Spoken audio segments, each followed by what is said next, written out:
어제 말씀드린 것처럼 1절부터 14절은 의로운 자 또는 의로운 치리자라고 할 수 있는 왕과 관련된 내용일 수 있습니다만 그들의 모습에 대해서 또 그들의 치리하는 그 마음에 대해서 강조했다면 절반에 해당되는 15절부터 28절은 악한 관원 또는 악한 치리자의 모습에 대해서 11가지로 나열을 합니다.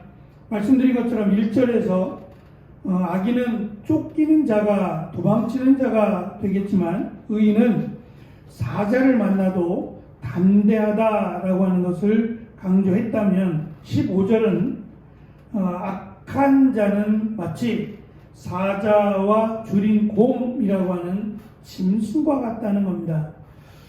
하나님께서 동물을 만드시고 그 다음에 사람을 만드실 때 보시기에 심히 좋았더라라고 말씀하신 그 이유 가운데 하나가 하나님의 형상입니다. 딱 무엇라고 말할 수는 없지만 하나님의 속성 가운데 하나라고 할 수 있는 그런 부분, 하나님을 알 수 있고 하나님을 찾을 수 있는 그런 것을 하나님이 주셔서 인간과 짐승의 가장 큰 차이를 두셨어요. 그래서 보통은 짐승은 구원과는 전혀 상관이 없는 그런 영역에 속한 동물들이고, 사람은 보통 사람을 똑같이 동물로 취급하는데 저는 동물로 취급할 수 없다고 생각합니다.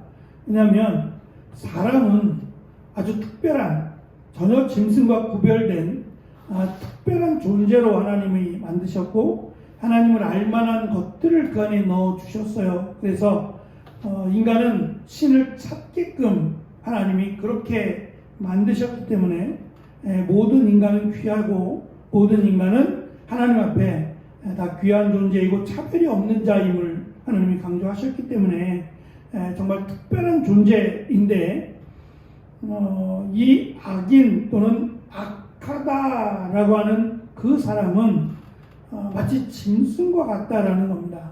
하나님의 형상이 없는 짐승과 같은 존재임을 강조함으로 가장 치욕적인, 그러니까 너는 짐승과 같다라고 말을 하면 이것이 그 사람에게는 정말 치욕스러운 말과 같습니다. 그런데 우리는 마치 사람이 동물에 해당되는 것처럼, 짐승에 해당되는 것처럼 이 평가를 하니까 이것이 얼마나 정말 수치스럽고 모욕적인 평가인지 모르겠어요.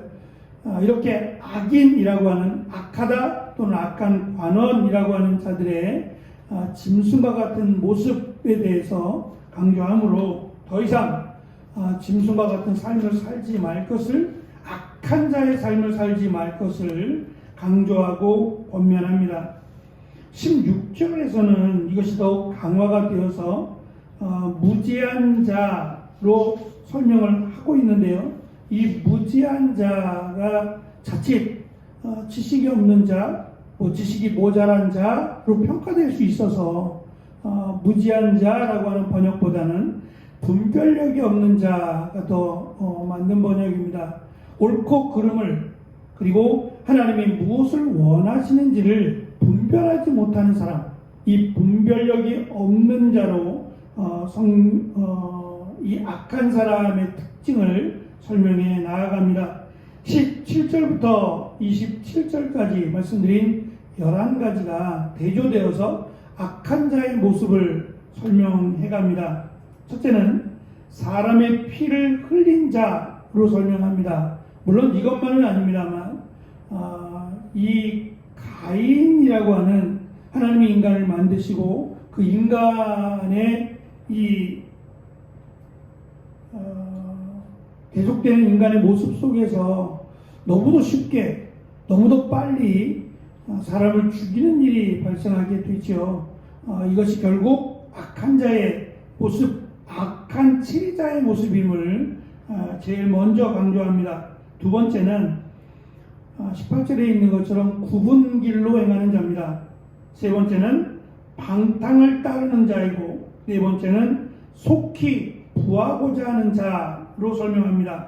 다섯 번째는 빵 한 조각으로도 말미암아 범법하는 자로 설명하고, 여섯 번째는 재물을 얻기에만 급급한 자로 설명합니다.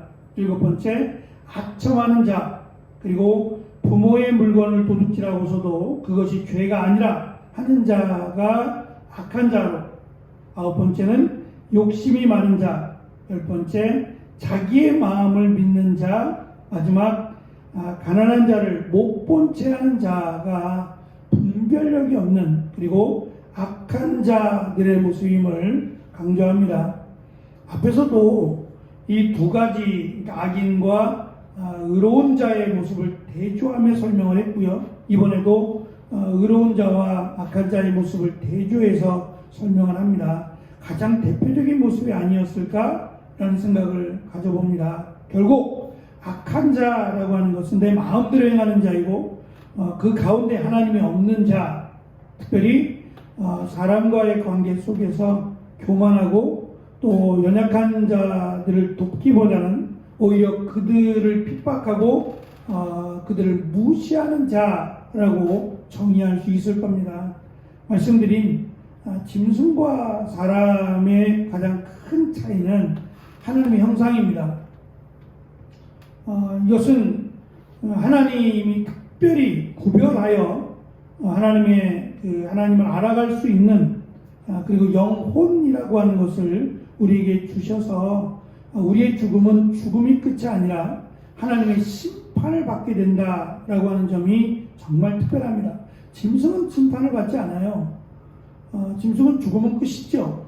그들에게는 영혼이 없습니다. 그냥 본능에 따라서 그들이 좋고 싫음을 표현할 뿐이고, 그들도 역시 감정이라고 하는 것이 있어요.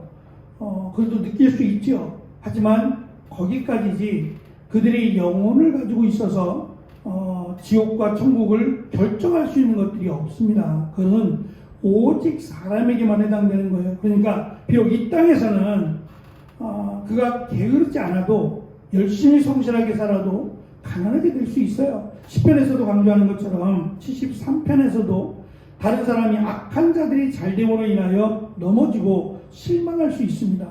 왜 하나님이 나를 이라고 하면서 자칫 원망할 수도 있어요. 그러나 이 땅의 삶이 우리에게는 끝이 아니기 때문에 믿음으로 살 것을, 그리고 하나님이 나와 함께 하심이 가장 큰 축복임을 강조했던 것처럼 이해할 수 없는 일들이 있죠. 욥이라고 말할 수는 없지만 욥과 같은 경우도 있을 수 있어요. 내가 하나님을 잘 믿고 잘 섬김에도 불구하고 내 삶이 힘들고 어렵고 고난 가운데 있을 수 있어요. 그러나 그것 때문에 하나님이 나를 버렸다라고는 말할 수 없어요. 내가 하나님과 함께하는 한, 내가 하나님 말씀대로 살아가고자 노력하는 한, 나에게 주어진 일로 하나님으로부터 심판을 받았다라고 평가하기는 어렵습니다. 그렇게 하지 말라는 거죠.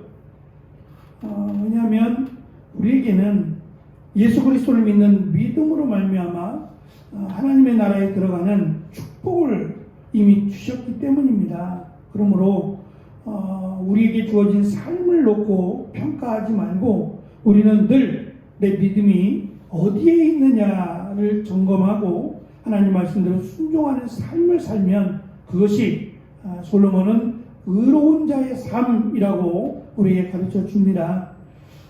의로운 자의 삶과 악인의 삶, 또 특별히 악한 왕 또는 의로운 왕을 설명하면서 솔로몬 스스로도 자기도 과연 내가 하나님 앞에서 악한 자인지 의로운 자인지를 아마 점검했던 것 같습니다. 그래서 28절 마지막은 악인이, 그러니까 악한 치리자 또는 악한 관원, 악한 왕이 일어나면 사람들이 숨고 그가 멸망하면 의인이 많아진다 라고 하는 말로 과연 솔로몬이 있었던 때에, 솔로몬이 왕으로 활동하던 때에 의인이라고 하는 또는 선지자들이 많았느냐, 그의 주변에 하나님의 사람들이 많았느냐라는 것을 점검해 보면 그가 의롭게 하나님이 보시기에 잘 다스리고 있다라고도 볼 수 있을 겁니다. 북이스라엘을 보면